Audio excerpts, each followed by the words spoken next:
Welcome to Season 3 of You and Me Kid, a podcast about starting and raising a family on your own, where I speak with other single moms, those still considering, and experts in relevant fields to give you a real sense of what the day-to-day experience of solo parenting looks and feels like.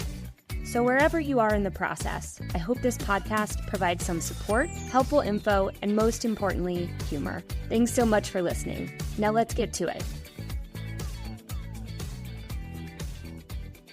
Season 3 of You and Me Kid is brought to you by Seattle Sperm Bank. If you're planning to become a single parent by choice, you know this journey can be both exciting and daunting. That's where Seattle Sperm Bank comes in. They've got an amazing selection of donors and a super supportive team ready to help you find the right match. They were so warm, helpful, and kind to me as I picked my donor. I cannot recommend them enough. From the screening process to all the resources they offer, I really felt like I had an expert partner through the whole process. For my listeners who want to check them out, head to seattlespermbank.com and grab a free all-access pass using the code YouAndMeKid to start your search today.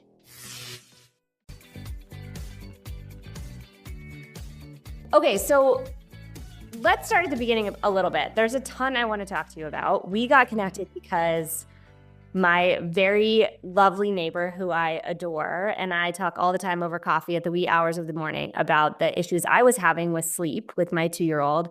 And she connected me to you. And then once I got connected to Brittni's world, it was like, wait a minute, you're a single mom, you have a podcast, you help with infant and toddler sleep coaching, you coach mamas through their motherhood experience, and now we'll talk about kind of the next phase also, but you do all the things. So I wanted to talk about all the things with you, but let's start with you just for a second, if you don't mind, sharing how you became a single mama and kind of what that journey has been like.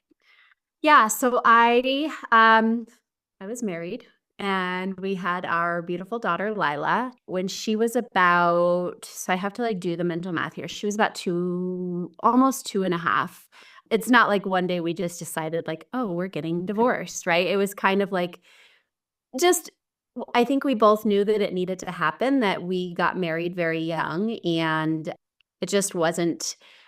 Having a child, I think, fundamentally changed who I was. And it was kind of like I was going one way, he was going another. And it was kind of this okay, do we try to forge this crooked, messy path, or do we just kind of go our own ways? And so when Lila was about 2.5, we made the decision to separate. We lived together actually for a full month and a half during that transition while he was finding a place, which I actually think was really beneficial for Lila just because obviously he wasn't sleeping in the same bed anymore, but we were still under the same roof. And so I feel like it kind of made this very nice gradual transition. And then once he moved out, we still co-sleep, but we were I was still breastfeeding at night throughout the night at that time. And so it wasn't like he was doing overnights. It was very much I'll come by after work and see her. And when we first separated, it was very much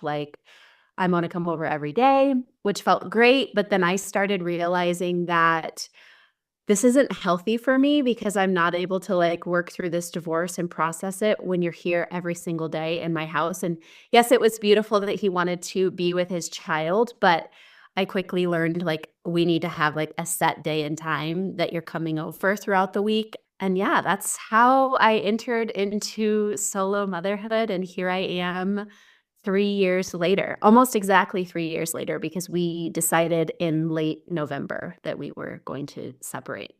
Oh my gosh. And how old is Lila now? She turned 5 in August, so she's nearing 5.5. Okay, amazing.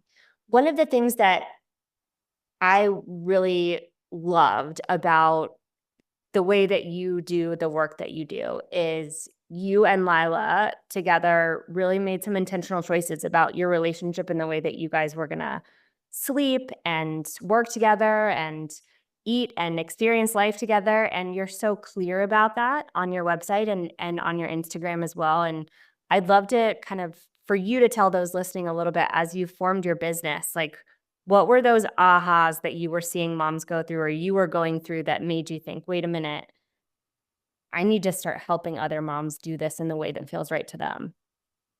Yeah, so it was actually Lila was the catalyst for it all. I hope when that girl grows up, she realizes like I totally changed and transformed my mom's life. I mean, I wouldn't be here talking to you on a podcast right now if I wasn't a mom, right? So I actually had planned on like not full on sleep training her. I knew I never wanted to do cry it out, but when I was pregnant, I was gifted this book called Baby Wise, which I don't know if you know that book, but it's like eat, play, sleep. So they're like never feed to sleep. You have to follow this strict schedule. And then my child came and was like, and not only like was she totally not gonna do that? Like, she is just such a spirited, fierce little girl, and she was from the moment she was born, so she was like, "No, that's not what we're doing, mom, so, like, get on board." But it took me a while to get on board, right? Like, I had all of this noise from the outside, all of these narratives in my head of, like, "You have to sleep train, never bring her into your bed, get her on a sleeping schedule, get her on a feeding schedule." And so I would say my first 6 months of motherhood, I have so much regret, and I think that's why I'm so passionate about helping moms because I feel like I really missed out on connecting with her and just getting those, like, really what am I trying to say? Like, nurturing, quiet first few months with her without all of that noise because I was constantly trying to get her out of my arms for the nap, trying to make the crib work, trying to do the feeding schedule. All of this stuff, I feel like really disconnected me from her in those first 6 months. And then actually at around the 4-month mark, I discovered that you can bed share safely, and I started learning more and more. And by the time she was 12 months, I was, like, heavily studying, biologically normal infant sleep, attachment, gentle parenting, all of that, and I was like, "Why don't I do this?" Like, that I know how much I wish that I had someone like myself that I am now when I had her, and so it just kind of started from there. I also knew that I didn't want to, like, be away from her 40 hours a week, and so it was kind of this, "Let me see what I can do here." Yeah.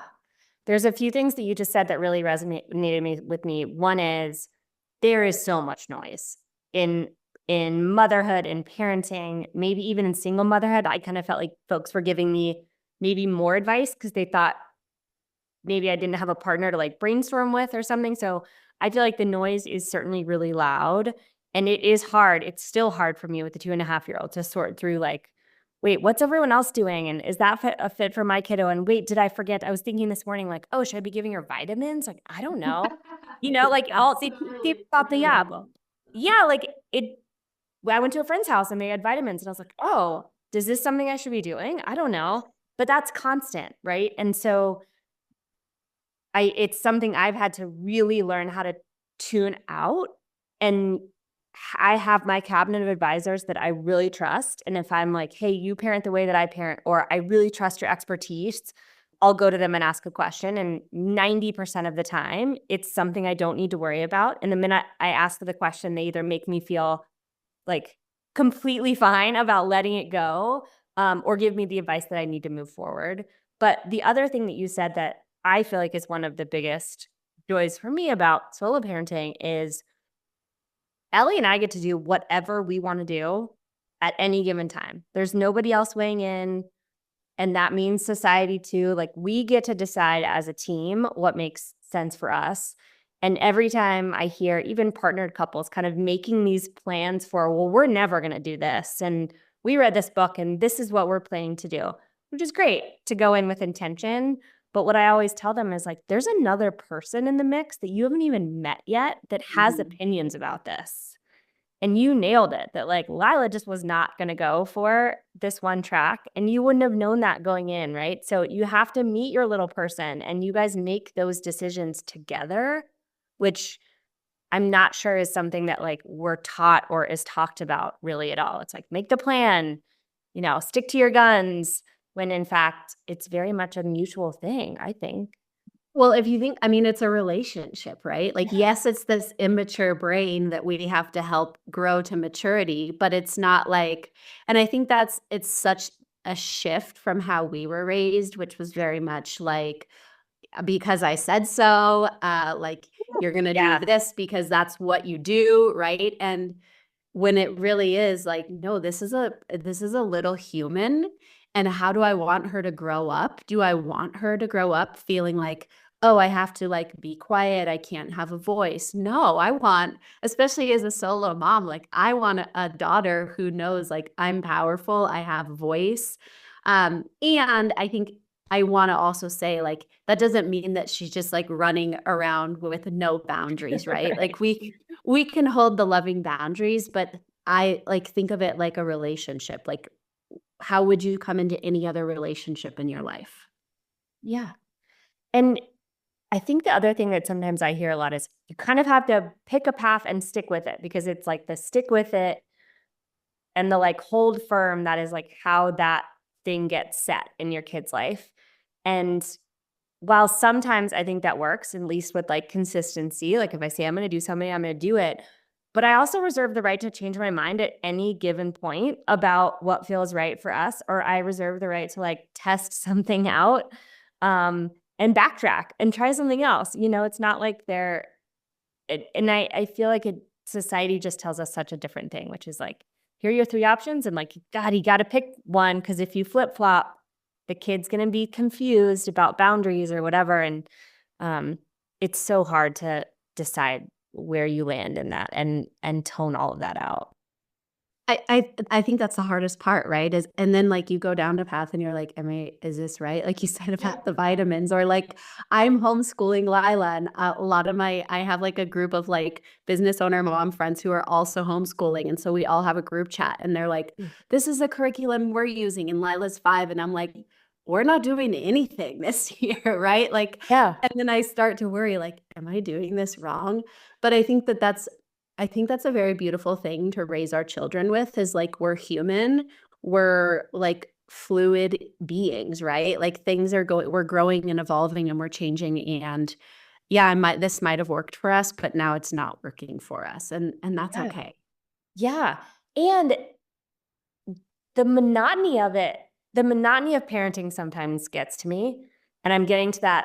I'm not even in the phase where a lot of my friends are in, which is like pick up, drop off at soccer, pick up at soccer, take to gymnastics, like, and it feels robotic to them. And I'm watching them get stressed out by that. And even with the 2.5-year-old, I do feel that a little bit. And so there's a freedom to being able to say, wait a minute, we're not going to do that thing that we've been doing every day at the same time. Wait a minute, we're going to move abroad, or we're going to take a trip, or we're going to do something, because I need to shake it up to feel like we're not just doing the same thing over and over. And I want her to be like resilient to be able to come through those changes with me, right? And shake it up and not feel like she's doing the same thing every day too. Because if I'm bored, I bet she is also.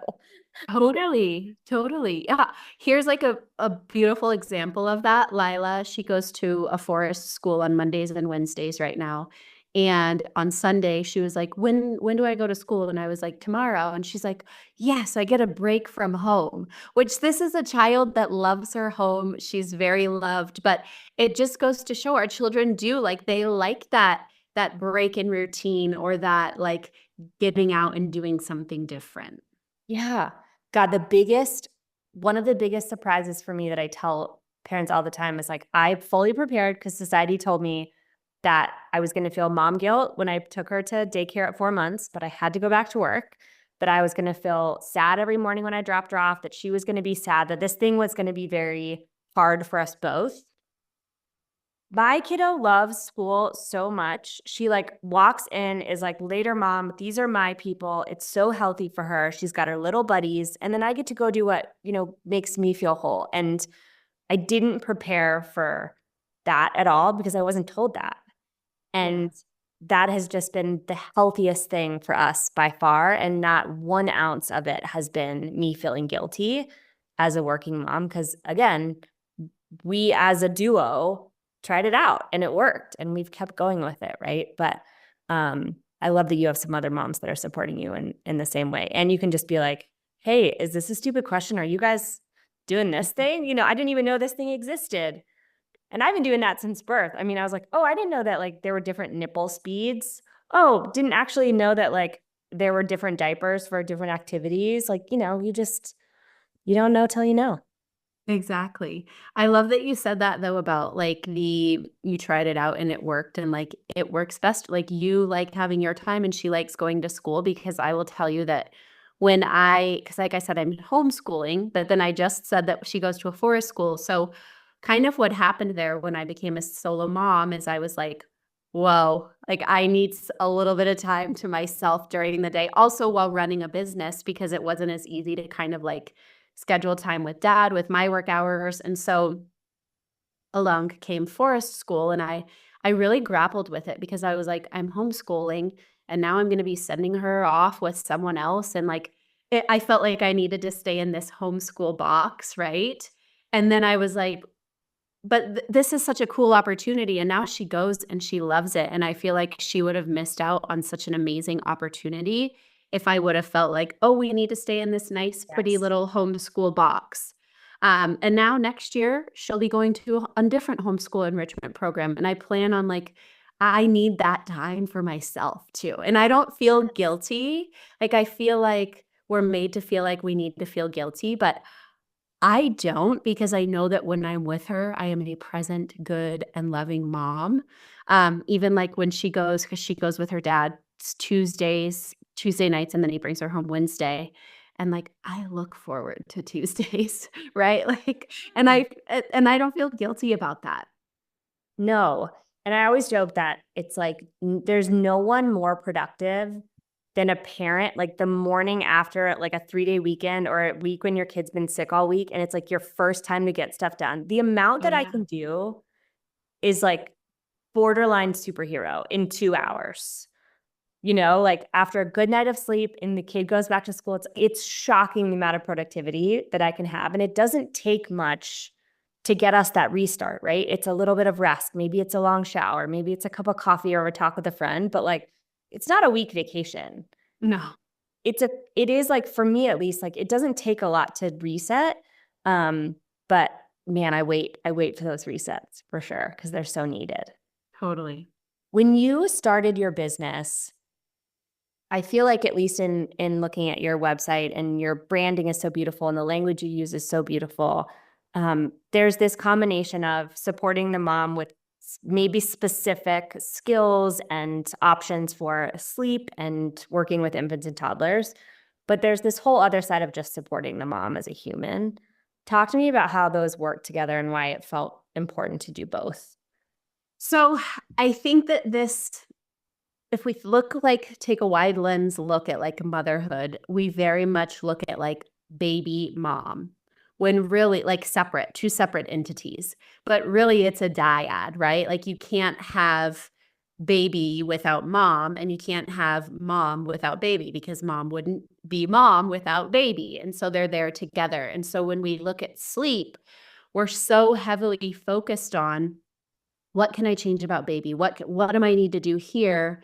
But we also need to like look at what's going on with mom. And a lot of times like what are mom's anxiety levels? How does mom feel going into sleep every single day? Is she an anxious mess because she's like, am I going to get the nap? Am I going to get them down? Well, our babies are feeling that. So if you're constantly anxious about sleep, they're going to feel that and then sleep's going to feel harder. So we really need to look at yes, there's absolutely things that we can do for baby, but there's also things that we need to be looking at the full picture of mom. Or for example, if we have mom who knows right now she's going through a period where she's waking up hourly all night long, is she going to bed? Is she like staying up and watching her show until like 10 or 11 and then waking up hourly? Or is she going to bed at like 7 with baby so that she can get like a nice chunk of sleep before she's up hourly? So there's not one without the other. And I think we really do need to focus on mom too. Yeah, and I think it's when I saw the way that you talk about that on your site, it became really clear to me how rare it is to see those paired because as moms, I think you had your baby and all of a sudden it's like, well, do I need overnight doula? Do I need a sleep coach? Do I need a like breastfeeding support? There's all these resources out there to kind of pull from. And it feels like the go-to is like, well, let's just hire a couple of people to help us figure out how to do the thing. And at least in my experience, parenting is so much more nuanced than that. And you are absolutely right. It's like if the primary caregiver isn't taken care of and you guys aren't working together and finding things that work for you, or if I'm super stressed or I'm dysregulated, it's really hard for me to have Ellie do that as well. And so I love the way that you overlap both because it feels like the right way to think about this instead of just like, let's bring in a whole team of people to assess the problem and give us the solution. Because as we know, also, it's like that kiddo is different in 3 months and 3 weeks. Really? So you're not solving anything. You're in this cyclical relationship with them where like things are feeling hard and then they might feel easy a couple months later and you'll find some new tools and then they're a whole different person again and you're starting with new tools and so getting on the path of really thinking about yourself as well as what the kid needs, I think is like there's nothing more important than that. Well, and that's what is so important about focusing on mom, because I want mom, like, when I work with a mom, I want her to walk away not feeling like I gave her, like, a checklist of things to do. I want her to walk away feeling, like, super empowered of, like, "Okay, the next time this happens," because unfortunately, there will be a next time in some way, shape, or form. Now I feel more in tune with myself to be able to make a decision that actually feels right for us, not a decision that I've gotten off of Google or off of that influencer's page or that Facebook moms group, right? I know what's going to feel good for me, but now I also feel more in tune with my baby and I can make a decision that benefits both of us. And that's my, and not to like bash the sleep training industry, because if people want to sleep train, great for them. But the sleep training industry very much is like okay, do this now, do this now, do this. Okay, so that just like you said, maybe you've gotten through it now, and then when your little one gets sick or is teething, and then everything goes out the window, now you only have this same thing to fall back on. And are you really going to feel comfortable leaving your, I don't know, 18-month-old to cry in the crib when they can actually communicate more? So it's just, if we give mom the skills, then she can then cut like and the confidence and the empower her, then she can make decisions along the way and kind of tune into the moment instead of feeling like deer in the headlights. Oh, I guess we have to go back to this because this is what we've been doing. Yeah, and it I think it minimizes how hard it is in that moment. And how difficult it is as a parent to be like, well, I tried all the things and none of them are working. And what do I do now? And how it pulls at us as parents to hear our child go through something like that.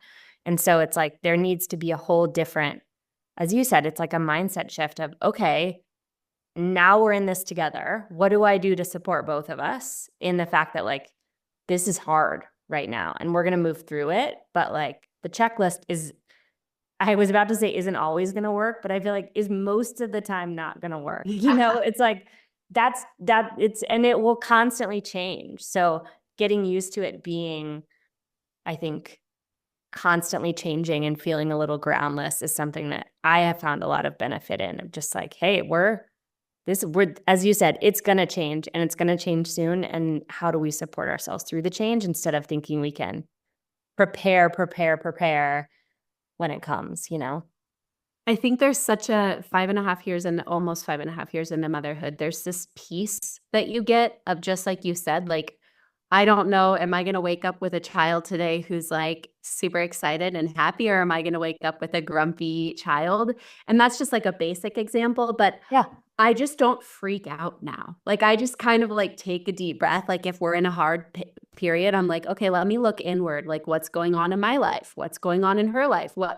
What's going on? Or maybe we're just in a hard period and there's nothing that I can do. But I think especially in that first year, we lose so much control when we become moms that we're constantly looking for like, what can I control? And so like sleep and feeding usually become like what we think we can control. And then just like you said, we get to like a checklist and we're like, well, what's going on? And I wish I could just, especially because I do want to have another little one, my second time around, I'm gonna be like this chill, like, okay, whatever. Like, and I wish I could like instill that peace and confidence into new moms. But I also think it's wonderful to have like a mentor or somebody who can help you through it. But it's also just an experience that you have to live through to Yeah. kind of find that peace and confidence.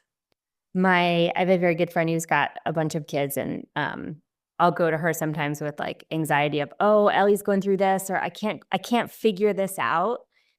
And like the other day I went over there with something like, oh, she gets upset at this thing, she's having tantrums or whatever, and she'll say, oh my goodness, look at her hitting all her developmental milestones. And it's just like, oh, right. This is normal and it's exactly what she should be doing. And I don't need to spend any more brain power like trying to fix it. Totally. When you are working with moms and you have, I'm guessing, a very large client base, what are the common threads that you're seeing in some of their experiences and the things that you guys work on and talk about? So I think a big one is just this need to control or feeling like they need to control things. Another one is a lot of the moms will come to me and they'll be like, I need to stop bed sharing. I need to stop contact napping. And when I actually dig in there, I'm like, do you like it? Well, yeah, but I feel like I need to stop. Well, why? Well, because so and so told me it's a bad habit, or my pediatrician told me it's a bad habit, or and then it starts coming out that they're actually fine with what they're doing. They're just letting this noise from the outside kind of make them feel like, oh, I need to be changing this. This isn't what we should be doing. And so I think there's this kind of insecurity in, am I doing it right? And do I need to change it? So that's a common thread I see. Also just totally stopping taking care of themselves, which I was very guilty of until I went through my divorce. And I very quickly learned I'm on the clock 24/7 now without anybody to help me. And I got to figure out how to take care of myself. So that's a big one with new moms. And also just the guilt. There's a lot of guilt of like, well, if I do anything for myself, like I'm a bad mom, or I can't leave them. And by the way, I don't think I left Lila for more than like 2 hours until she was like 18 months, right? So there's no shame in that, but I don't want moms to feel like I can't do something for myself because I'm a bad mom, when really we got to fill our cups. Yeah. The old like the protect the asset phrase is something I think about all the time, which is like, oh, I'm I'm the grounding for this whole show. So like, and it's so simple, but there are days where everything feels like it's totally out of bounds. And I go back to the basics of like food that's good for me, Mhm. water, rest, go outside. And mostly when things are all crazy, I haven't done any of those things. And it's like, okay, back to the basics, back to the basics. And after a couple of days of focusing on those, I can like start to get things back together and make decisions. But man, there are a lot of days where it's like, I don't remember. Did I eat lunch? Did I eat like a bite of a waffle at 5 a.m.? Like, have I had Totally. any water today or have I had 3 coffees? That's most likely the answer, and it takes a lot more to kind of look inward of, wait a minute, maybe my child is reacting to me also being not my best today. Totally. Yeah. And that is such a powerful thing of our children are mirrors. So if something, and this is where there's a gray area and there's a lot of nuance, because a lot of things that our children are doing are just developmentally, like you said, like where they're at, what they're supposed to be doing. But if you're like, oh my gosh, I am in this really hard season with my little one where I feel like they're constantly angry, they're constantly melting down. Let's let like it feels uncomfortable, but like let's shine the mirror back at ourselves and see like, where am I? Where do I feel like that in my life? Or where am I not taking care of myself? Because usually they're just reflecting back to us what we are unknowingly reflecting out. Yeah. Yeah. I totally agree. It's kind of like a tough pill to swallow, right? When you're like, wait a minute, because it's the focus is really on them. And I'm so in the place you just illustrated, which is like we wake up every day and I don't know what version of my daughter I'm gonna get. And even if I get the like sunshiny version 5 minutes later, it could change. And we're in like the tantrum stage. We're in all the stages. I have a little like whirling dervish tornado of a human right now. But um it I have to always like turn the mirror around of, okay, wait a minute. Like, what are the changes that just happened in our life? Like giving us both a lot of grace for, you know, me maybe being frustrated more often or me not getting sleep and vice versa. And um I have found parenting to be just this constant like sonar of how are we doing? What do we need? How are we doing? What do we need every day? and changing the program as much as needed for what we do actually need that day, Totally. which is tough. You're not really told that, I think, going in, that it's just going to be this constant recalibration. Yeah, and I think that one of the things that motherhood has brought so much to me is like this awareness and this consciousness, but also this groundedness. Like you have to, just like you said, I don't think a lot of us go into it expecting that because I don't know if our parents were very like conscious like that. They were just like full steam ahead, like keep up or shape up, whatever, like what. Yes. And so it's kind of this invitation to slow down and kind of take a step back, like you said, and kind of read the room every single day. Like, for example, today's Tuesday. My daughter goes with her dad on Tuesday mornings. Soon as she woke up this morning, fussy, grumpy, irritable. And at first I was like so annoyed because it's a trigger for me to like wake up with that. And so I was like really annoyed. And then it like dawned on me, oh, her dad's going to be here soon and she knows and she loves her dad, but it's hard to separate from mom. Right. And so then I was like, I moved with so much more compassion through the morning because I was like, she doesn't know how to express that she doesn't want to leave me, but this is how she's expressing that she's upset about it. And so many times like that, when we're like, there's no reason, there's a reason we just haven't kind of found it yet or looked for it maybe. Yeah, gosh, the morning grumpiness is so tough for me too. It's such a rough start to the day. And especially my little one gets up early. So it's like looking down that potentially 3 hours before school drop off of like, oh, are you going to be like this the whole time? But someone said something to me recently and it was about travel, but I think that it resonates here, which is like, give your child the chance to surprise you. Just because she woke up grumpy doesn't mean she's going to be grumpy all morning. If she's happy, it doesn't mean she's going to be happy all morning. Most likely at the age of 2.5, she's going to be 6 different emotions between wake up and school. But I've been thinking about that one a lot lately of like, even going out to dinner or we're about to take her first international trip. And it's like, in my head, I'm thinking, well, this is going to be hard. This is going to be hard. But I'm like, give her the chance to surprise me. She might love being in the airport or love being on the flight. And of course, we're going to have some breakdowns in the next week. But I love the concept of, she's constantly growing. So give her the chance to show you that she's grown to a place where she can handle something new. Totally. And give yourself the permission to like reset every moment because it's really easy when those mornings start out that way. Like I remember Lila went through this phase where I'm not kidding, like upon opening her eyes, it was like blood curdling scream. And that to your nervous system is not good first thing in the morning, and I feel like I used to let that set the tone for the day, but like you said, if we're giving them the opportunity to surprise us, we also have to give them the opportunity to like, here's a blank slate, because I think when we start that way and then we're in the bad mood and then we're irritable and we're less patient, it's harder for them to surprise us and restart because we're kind of carrying that vibe with us, whereas if we're like, okay, that sucks, I'm going to go scream into a pillow in the other room really quick so she doesn't hear me. And then I'm going to let it go and I'm going to restart. Yeah. God, what a good reminder that I even needed like in this day of just, it's going to sound so cheesy, but I don't know if my child watches a show called Bluey. I'm sure you're familiar. And I think that Bluey is for parents and not kids. I think there's just some deep and incredible lessons in there. But one of them is similar to that, which is like they're constantly making everyday tasks into games or voices, or their kids are having a meltdown and all of a sudden like they're dancing about it. And I'm constantly trying to remind myself for that reason of like, ooh, if I'm going down this path at 6 a.m. and I'm frustrated, you're right. Why on earth would I think she all of a sudden is going to be super happy, right? But I have the opportunity to shift it just like she does. And not have a morning which I hate, which is like the drop off and being like, whew, great, you're gone. That's never how I want to feel. Totally.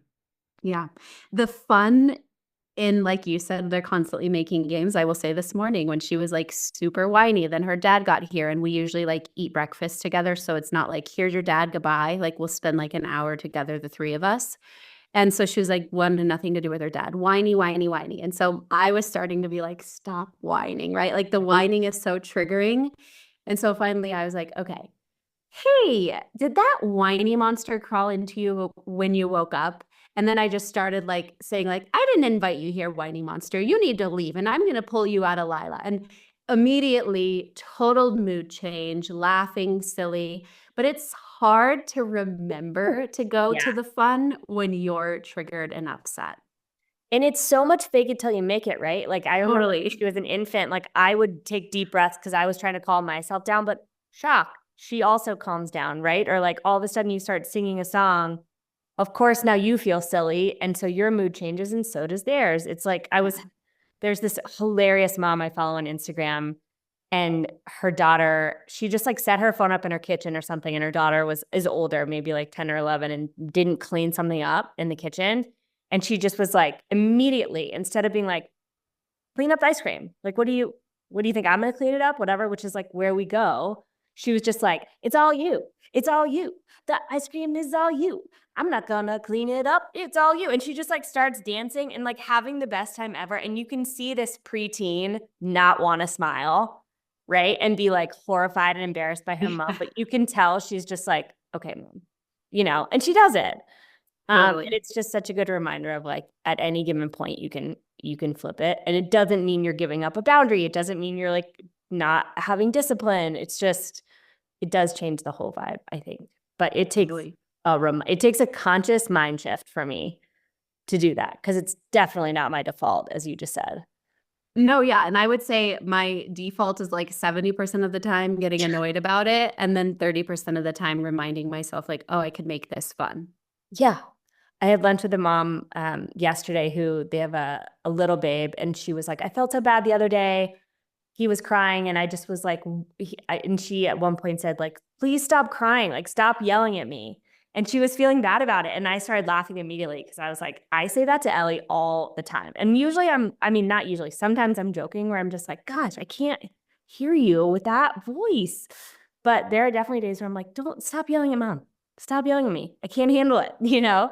And so she was feeling bad about it. And I was like, oh, girl, that is the norm, not the exception. So like let yourself off the hook now because you're gonna feel that way so many more times, Totally. Trigger. The whining trigger just so resonates with me.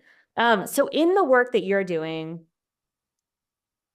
I have kind of seen and we've talked a little bit about a shift that's happening in your core focus of work. Can you kind of take me through where that originally started, which sounds like might have been kind of that sleep, giving moms like the ability to choose the type of sleep that they want and relationship with their kiddo to kind of what's happening. Move me through the transition.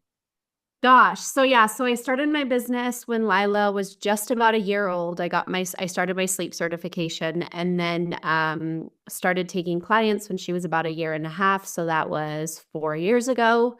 And just kind of hit the ground running. I loved supporting moms with sleep. And it also helped that not anymore, I had a very hard sleeper who like I was in the thick of it with my clients, and so I was living it day to day, right?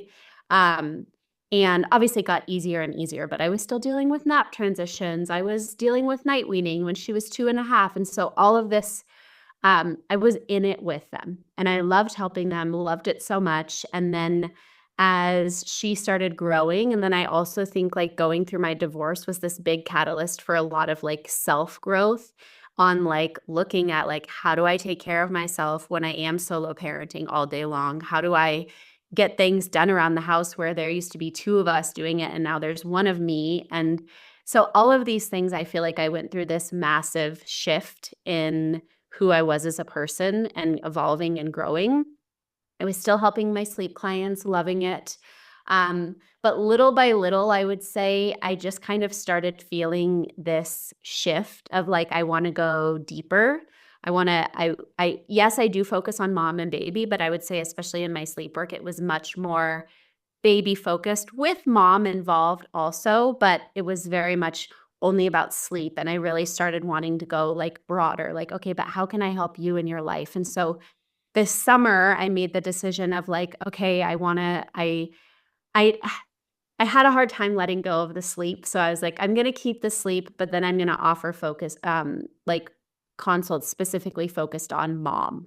And that's kind of where I have been like summer and leading into fall. And then things have just felt off. Like, I'm very much like when things feel good, and it's so interesting because it's talking about our children reflecting back to us.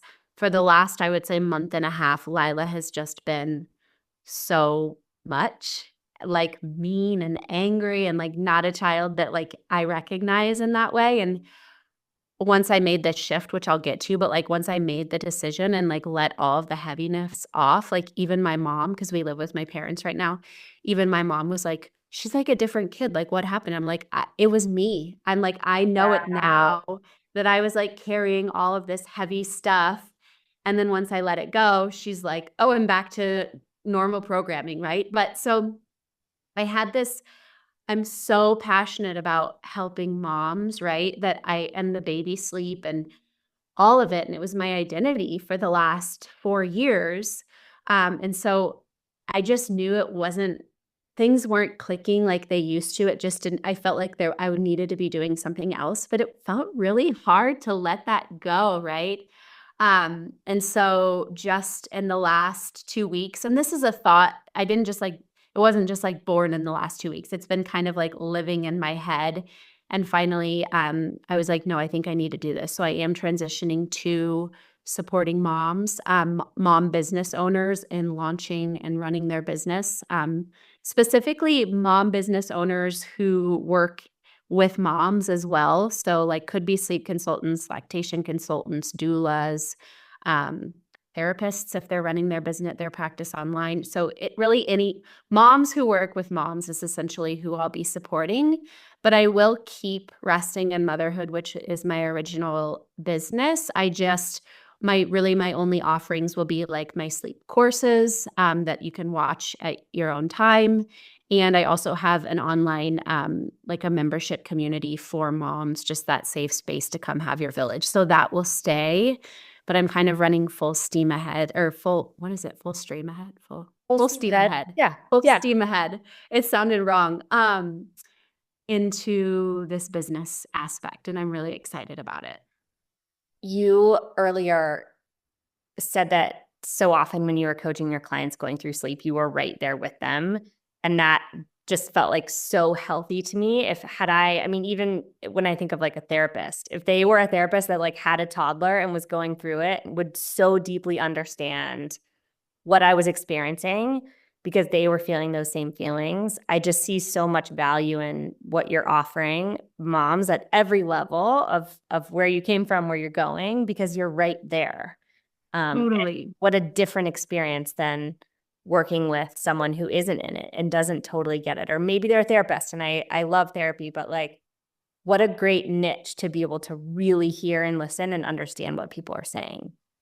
Yeah, and I think that's kind of what happened is I now have a child who sleeps through the night and sleep is not a concern for us.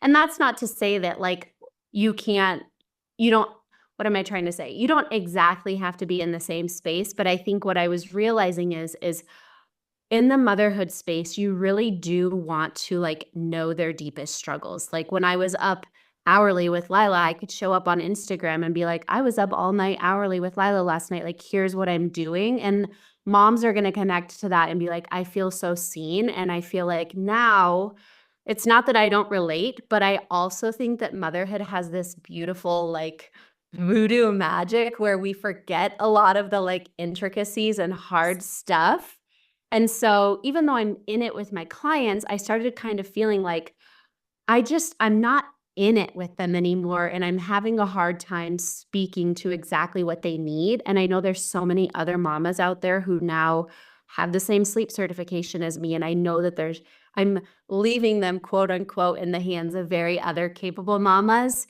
but I just feel like, just like you said, I'm going through it. I've grown a business, and now I'm excited, like, that's the beauty of business coaching is I'm running a business right alongside you as I coach you through your business, if that makes sense.